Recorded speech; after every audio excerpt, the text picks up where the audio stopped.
Ressurreição e vida. O segredo da felicidade, primeira parte, o mosteiro do Ural, capítulo 8, parte C. Quarto. Após a partida do guia, que não se dignara apear do cavalo, e quando eu me desmontava, retirando da sela o saco de roupas com mais os meus objetos necessários, apareceu do lado de dentro do portão um daqueles tipos silenciosos e esquivos a que me habituara a ver a enxada no parque do mosteiro, o qual, cumprimentando-me humildemente, chamando-me paizinho e pedindo minhas bênçãos, transpôs o portão, tomou-me a bagagem e convidou-me a entrar com ele, participando-me que descansasse quanto ao cavalo, porque seria devidamente tratado. Deixou no vestíbulo a minha pequena bagagem, dizendo: Vós mesmo escolhereis o aposento a ocupar. Não poderei entrar no corpo da casa para conduzir-vos. Não passo das cozinhas e do salão de jantar. Esta casa é um santuário. Eram cerca das 3 horas da tarde. O dia estava claro, com o ar transparente e o céu azulado. Embora no horizonte nuvens pesadas se avolumassem, pressagiando aguaceiros para o decorrer da noite, certa impressão de mistérios e temor impediu-me entrar na casa imediatamente, e disse comigo mesmo: examinemos primeiro o jardim. Vejamos estas rosas que, segundo sempre se ouviu dizer, o príncipe cultivava com as próprias mãos. Circundemos o parque para nos adaptarmos a tudo exteriormente em primeiro lugar. Com este raciocínio, reanimei-me e me pus a percorrer as aleias do imenso jardim. Era, por assim dizer, um parque ajardinado, pois, se existiam aleias de macieiras e ameixeiras, também existiam latadas de roseiras, tufos de begônias e cercas de rodoendros. Se era dado admirar-se alamedas de pinheiros e de álamos, também se admirariam cravos e narcisos. Se contemplaria galhadas de tílias, também se poderia aspirar o sutil aroma das violetas e dos lírios, ao passo que arbustos trepadores se enroscavam nas colunas de mármore dos alpendres, emprestando à habitação certa categoria poética dos cenários entrevistos em sonhos felizes. A certa altura do parque corria ligeiro regato, agora acrescido pelo degelo de uma colina próxima.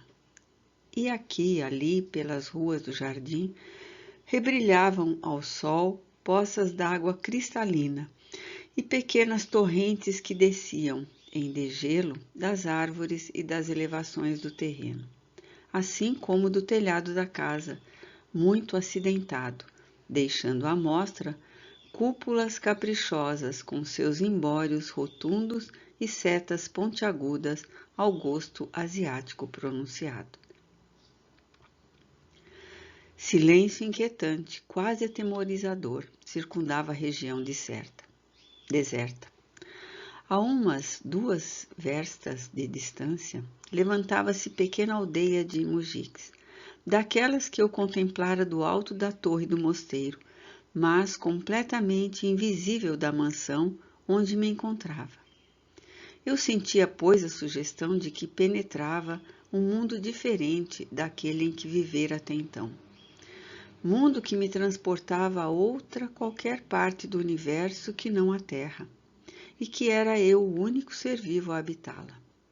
Sensação de olvido e abandono envolvia-me, predispondo-me a um estado sutil de harmonização com a natureza, a tal ponto que eu juraria até mesmo compreender as vibrações inteligentes das plantas que me cercavam, do farfalhar dos arvoredos e do murmúrio das torrentes delicadas.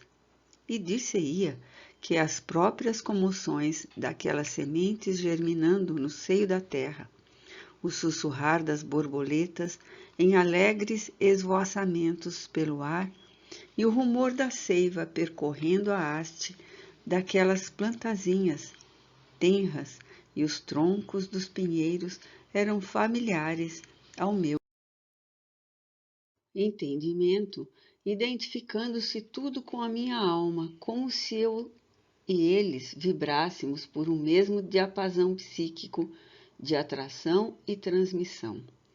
Nota explicativa 85. O éter, o fluido cósmico universal que envolve toda a criação.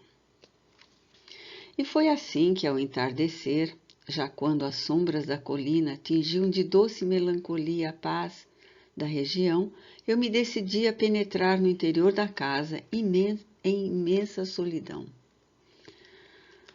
Era ambiente leve e sugestivo ao gosto oriental, um santuário de arte, beleza e mistério, embora característicos dos ambientes domésticos russos também se destacassem do conjunto. Do vestíbulo passei a uma sala de estar atapetada, onde sobre a estufa sobressaía o retrato a óleo do príncipe Wierzemski, durante a mocidade, e daí ao salão de jantar, em forma arredondada, rodeado de janelas e persianas, e sobre cuja mesa encontrei finas e sóbrias iguarias à minha espera. Porque sentisse fome, saboreei alguns biscoitos, frutas açucaradas, compota de maçãs, queijo e mel com leite, desencorajado de percorrer a casa toda, quando já o crepúsculo envolvia sugestivamente suas dependências. Subi ao primeiro andar por uma escadaria ondulante e me instalei num quarto amplo e bem ornado, o primeiro que encontrei aberto, com vistas para o nascente. Havia ali lareira e poltronas confortáveis, além do leito em carvalho negro com incrustações de bronze dourado. Nenhuma impressão desagradável me perturbava. No entanto, assomava de vez em quando a minha sensibilidade a certeza de que não me encontrava só, que entidades aladas me rodeavam, infundindo em meu ser aquela doce tranquilidade que me relaxava os nervos, descansando-os, suavizando-lhes as excitações com misteriosos bálsamos vibratórios, que então eu ainda não poderia sequer conceber pudesse existir para além do mundo objetivo. Mas o homem se impressiona, certamente, uma vez sentindo-se rodear por circunstâncias que, na sua ignorância de leigo, considera mistério. Arrepios sutis assomavam, uma vez ou outra, pelo meu corpo, alongando-se pela espinha dorsal. Evitei algo chocado deixar o aposento escolhido para passar a noite. Fechei-me nele, acendi o samovar que encontrei sobre a estufa, disposto a fazer o chá, cujas folhas ali também se achavam, acondicionadas em caprichoso estojo de porcelana. Acendi o candelabro de 6 velas e assim, fartamente iluminado, retirei do meu embrulho de coisas o volume do Novo Testamento que trouxera do mosteiro, dispondo-me a lê-lo, a fim de apaziguar a impressão chocante de pavor que me invadira, ao me sentir absolutamente só na grande mansão carregada de lendas e suposições. Jesus Cristo far-me-á companhia nesta solidão, em forças desconhecidas da natureza, se parecem impor ao entendimento humano. Pensei comovido e convicto naquela emergência especial. Aliás, a chuva pesada e barulhenta a princípio, depois leve e rumorejante, caindo em goteiras sobre o piso do jardim e o copado das árvores, fizera baixar a temperatura ainda mais. Fechei as janelas, gradeadas ao gosto oriental. Acendi a estufa e me pus a ler à luz do candelabro que eu depusera sobre a mesinha ao pé de mim. Escolhida ao acaso nas páginas do Novo Testamento, logo de início encontrei estes versículos de Mateus. capítulo 11, versículo 25. Disse então Jesus estas palavras: Graças te rendo, meu Pai, Senhor do céu e da terra, por haveres ocultado estas coisas aos doutos e aos prudentes, e por as teres revelado aos simples e aos pequeninos. Li e reli quanto pude, procurando assimilar o ensinamento, que em verdade era sutil e escapava à minha possibilidade de homem que jamais vivera a vida do espírito, absorvido sempre nas coisas mundanas, e pensava enquanto relia. Certamente assimilarei mais tarde o ensinamento existente aqui. Perseveremos no estudo. Avancei depois e encontrei nova lição, que vivamente me emocionou, pois eu nunca me permitira o trabalho de perlustrar as páginas do encantador livro. E agora, lendo esse novo trecho, pensei no perjúrio de minha esposa e entrevi a cena citada, desfilando diante dos meus olhos como se também a tivesse presenciado. João, capítulo 8, versículos 13 a 11. Então lhe trouxeram os escribas e os fariseus uma mulher que fora apanhada em adultério e a puseram no meio da praça. E lhe disseram: Mestre, esta mulher foi agora mesmo apanhada em adultério. E Moisés, na lei, manda apedrejar estas tais. Que dizes tu logo? Diziam, pois, isso os judeus, tentando-o para o poderem acusar. Porém, Jesus, abaixando-se, pôs-se a escrever com o dedo na terra. E como eles perseverassem em fazer-lhe perguntas, ergueu-se Jesus e disse-lhes: O que de vós outros está sem pecado, seja o primeiro que a apedreje. E tornando a abaixar-se, escrevia na terra. Mas eles, ouvindo-o, foram saindo um a um, sendo os mais velhos os primeiros, e ficaram sós Jesus e a mulher que estava no meio em pé.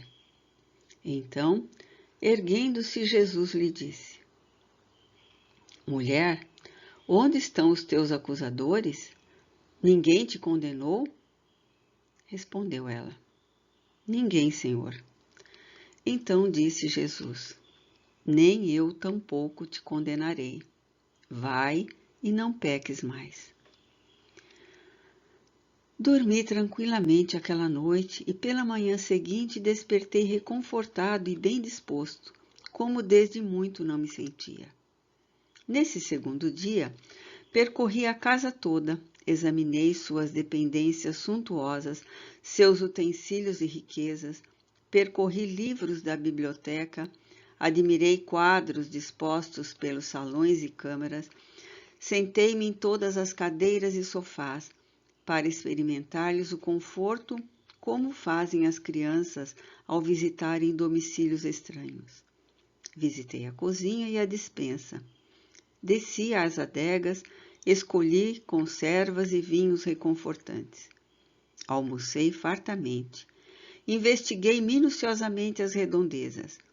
E para lá da colina descobri desciatines preparadas para semeaduras e mujiques entretidos no trabalho.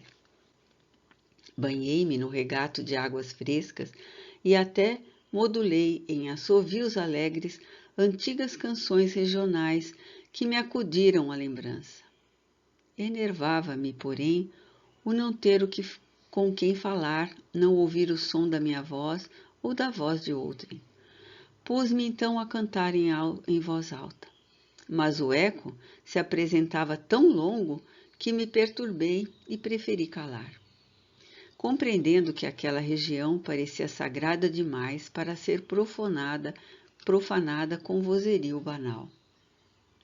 3 dias assim decorreram, e eu ainda não compreendera a razão pela qual o superior do mosteiro sugerira a minha visita àquela antiga habitação. Tudo parecia, e com efeito era, normal e simples.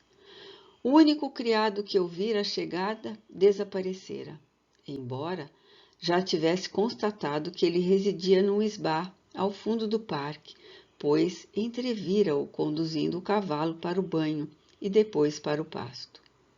Eu mesmo lavava a louça de que me servia e ajeitava o quarto, alimentando-me de conservas, doces, mel, frutas e leite que sempre encontrava na cozinha, além das iguarias que eu mesmo retirava das adegas. Na noite do quarto dia, entretanto, tudo se transformou. Comecei então a compreender não só o porquê o superior me sugerira a visita, como também a razão pela qual os enfermos e os tristes saíam dali curados do corpo e das ruins paixões adquiridas no contato com o mundo. Assim como porque o nome do príncipe Viazemisk era ainda pronunciado com veneração. Não obstante, ter vivido nos tempos de Pedro III e de Catarina II. Quinto, eu despertara pela madrugada, quando ainda nem vislumbres da aurora se descortinavam no horizonte. Dentro do silêncio absoluto da região, onde nem o cântico dos galos manifestava a vida, surpreendeu-me o som mavioso de uma flauta, tocando certa melodia. Nota explicativa 86. Fenômeno dos mais belos e raros, mas conhecido de muitos médiuns modernos durante o transe parcial. Que se me afigurou um minueto de Mozart. Ergui a cabeça de sob os cobertores para ouvir melhor, e os sons continuaram os mesmos, suaves, doces, encantadores, quais poemas celestes que se desdobrasse em haustos piedosos para a terra. Às vezes, dir-se-ia que o artista se colocava sob minhas janelas a fim de me homenagear com sua música, oferecendo-me a serenata. De outras, afastava-se como debando para outro extremo do parque. Levantei-me cautelosamente e pelas frestas das persianas olhei para fora. Nada logrei enxergar devido à espessura das folhagens, das árvores e da profusão de arbustos que a primavera revivecera. Eu sabia ser voz corrente que a alma do príncipe Viazemisk costumava voltar dos páramos espirituais para trazer benefícios aos sofredores da região, e que em tais ocasiões se fazia ouvir a flauta, tal como nos seus antigos tempos de homem terrestre. Todavia, nunca dera muito crédito a tais versões, permanecendo sempre em expectativas desconfiadas. Nessa noite, pois ainda sonolento, voltei ao leito sem saber ao certo o que pensar, mas também sem qualquer sentimento de pavor. Preferi supor que o criado existente na mansão seria músico e insone. Distraía-se tocando flauta enquanto passeava pelo jardim, apesar do frio que fazia. Todavia, observei que a partitura somente seria executada por um artista de grande mérito e que um pobre criado de mosteiro ou de mansão não conheceria a divina arte tão profundamente para assim se revelar. Como eu conhecera no próprio mosteiro príncipes, condes, altas patentes militares, voluntariamente reduzidos aos trabalhos mais humildes da comunidade, para expiação de erros pretéritos, deduzi que o criado seria algum artista famoso que a tudo renunciara pela abnegação dos serviços a Deus e ao próximo. Adormeci novamente, portanto satisfeito com a explicação fornecida pela associação de ideias elaboradas pelo meu endurecimento, ouvindo sempre, enternecido e feliz, a melodia encantadora que predispunha minha alma a um bem-estar quase celeste. Ao deitar-me, porém, deixara a janela entreaberta, a fim de ouvir melhor os sons da flauta. E pela manhã, despertando com a claridade do sol, inundando o quarto, ouvi com tanta precisão a melodia que assustado saltei do leito e me pus de pé no meio do quarto, pois dir-se-ia que o flautista agora penetrara o próprio aposento em que eu me achava e gentilmente me despertava com a sua música.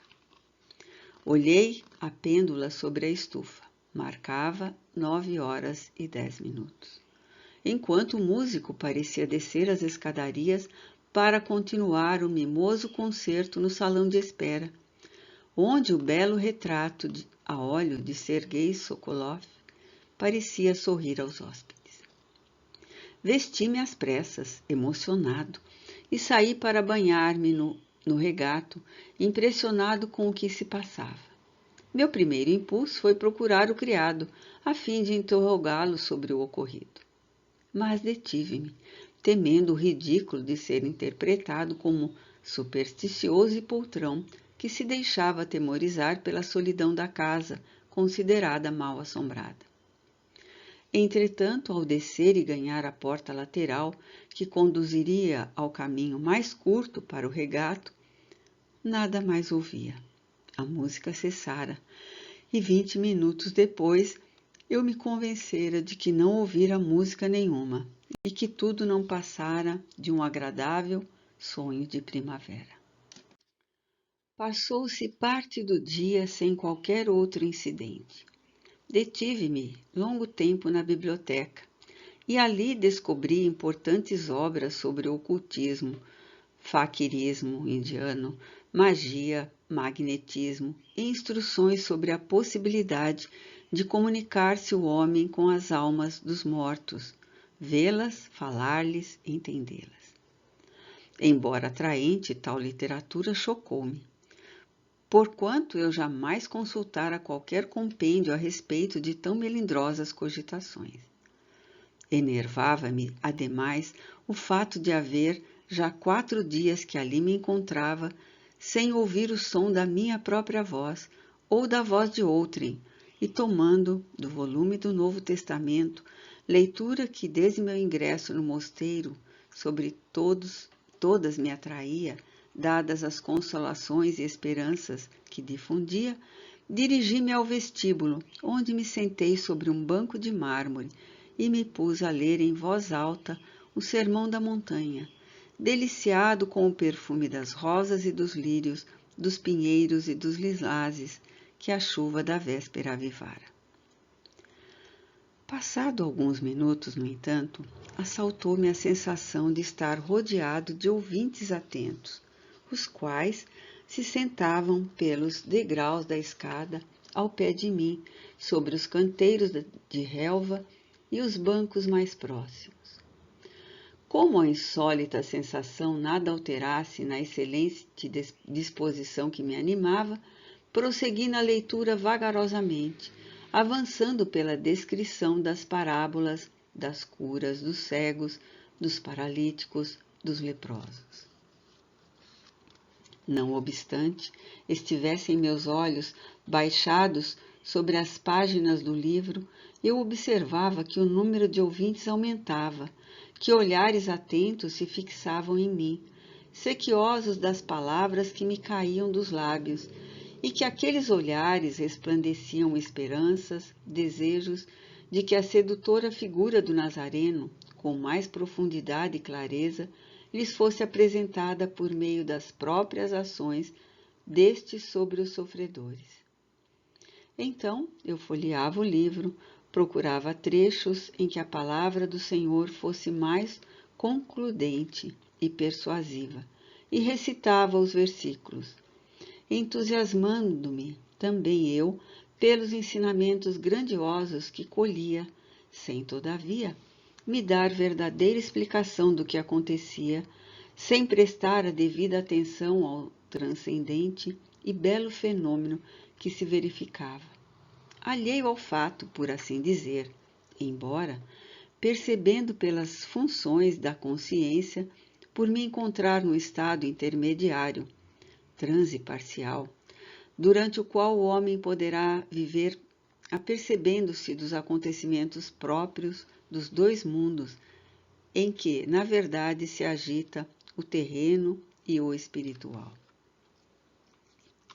Nota explicativa 87. Fenômeno comum aos médiuns quando concentrados nas leituras doutrinárias. Eles se tornam, então, como que explicadores ou doutrinadores de entidades invisíveis, sedentas de consolo e justiça, as quais se abeiram deles em tais ocasiões, conduzidas pelos protetores espirituais, e aproveitam dos ensinamentos consultados. Dessa forma, um médium bastante desenvolvido e bem assistido poderá encaminhar muitas almas sofredoras para o progresso e frequentemente o faz. Subitamente, os sons da flauta se fizeram ouvir numa alameda de lilazes mais distante. Ergui então os olhos num gesto maquinal, certo de que alguém muito concretizado ali exibia os próprios pendores artísticos. E notifiquei com efeito, entre a penumbra dos arvoredos, um vulto masculino, regulando de 35 a 40 anos, belo, de tez amorenada e mãos finíssimas, cujos suaves detalhes eu poderia entrever, a despeito da distância. Tocava a flauta à medida e media a alameda dos lilazes a passos lentos. Trajava a túnica de seda verde folha, a qual lhe descia quase à altura dos joelhos, abotoada ao lado esquerdo, desde o colarinho alto à bainha, orlada de um galão vermelho e amarelo, que se ajustava à cintura por cinto com fivela dourada. As mangas eram amplas e franzidas nos punhos, ornada pelo mesmo galão vermelho e amarelo. Calças claras ao estilo oriental, isto é, fartas, parecendo de tecido de lã, e botas finas e baixas, como as usadas para o hipismo.